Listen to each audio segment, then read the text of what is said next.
So imagine it's 1901.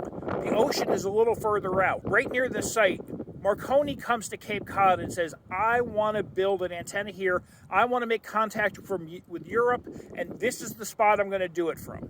1901, he builds an antenna, does a lot of tests. It was 1895 when Marconi was getting signals to go about 2 miles or so.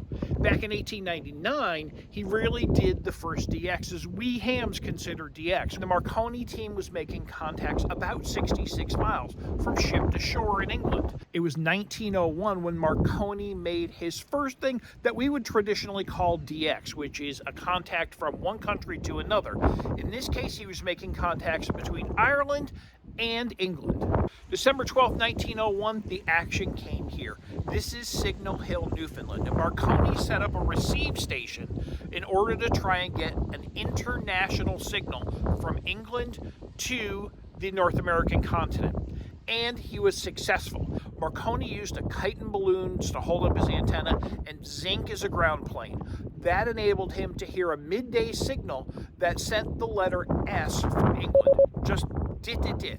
So the day after Marconi got his signal received here, he was run out of town by the wired telegraphers. They said they had exclusive rights to Newfoundland and he couldn't operate here. So Marconi went over to Nova Scotia to set up shop.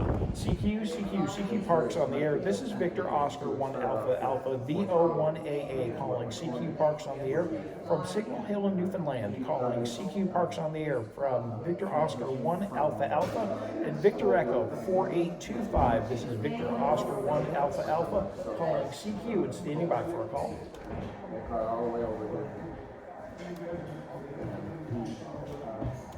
Oscar Zulu 5 Echo, good morning, 5757 in Park Victor Echo 4825. In Newfoundland, Marconi proved his concept, but he had some business dealings that caused a little conflict. So instead, he came here to set up permanent shop. He knew that he could send signals from Europe to North America.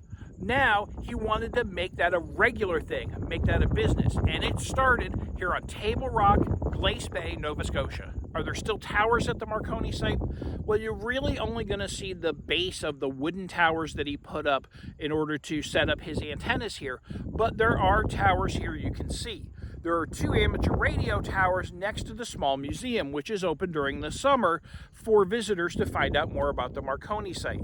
The local hams here take pride in this, and they were nice enough to tell me I could actually attach to their tower to do some Parks on the Air activations today, so I will be trying that later on. It must have been quite the impact for the people living here in Glace Bay, and people did turn out to see what was going on. It was very popular, and Marconi kind of encouraged that. He put up 4 64-meter square towers. That's about 210 feet tall, and that gave him the opportunity to put up some antennas and work Europe consistently.